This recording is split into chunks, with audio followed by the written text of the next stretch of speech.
Hello everyone. In this video, we will dive into the positional encoding. It is located here in the transformer and it is used to give information to the transformer about the word position in the input. Why word position is important? For example, man bites dog versus dog bites man. Different position of the word dog and man change the meaning. Without the positional encoding, transformer cannot distinguish these two examples since all words are processed in parallel, not sequential.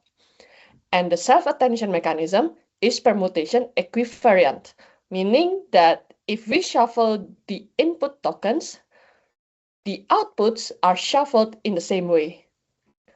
However, the model does not know which word comes first or second.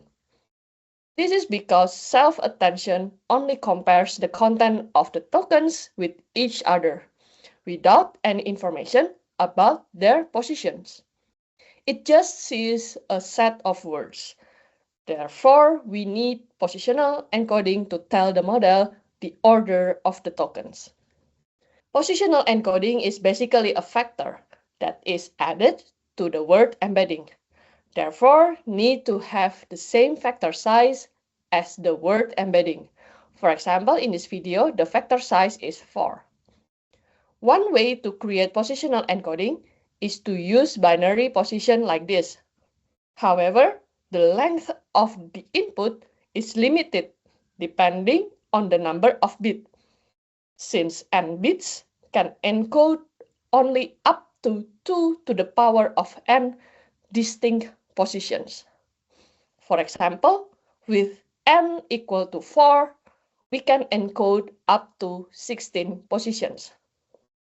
In the original transformer, positional encoding is created using this sine-cosine formula.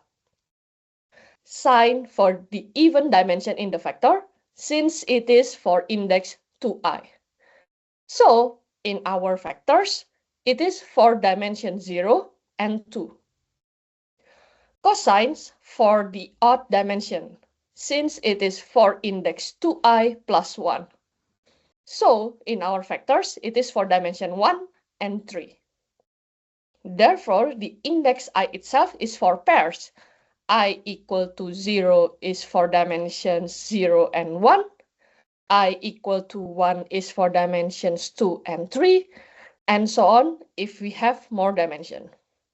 Let's put the I into the equations in the vectors.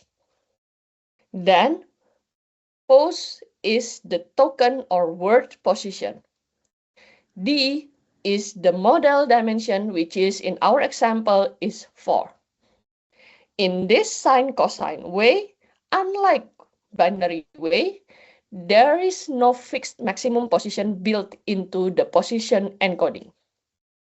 The way we can interpret this sine and cosine function is that for each vector position, we can have different values oscillation with different frequency. For this explanation to be more clear, let's use vector dimension of 6 as an example. This is for sine function and this is for cosine function. Sine and cosine to have different kinds of signal, and I value affects the frequency. Another way to make position encoding that is commonly used in vision transformer is to just make the positional encoding learnable and let the training decides the positional encoding. And there are still many other ways.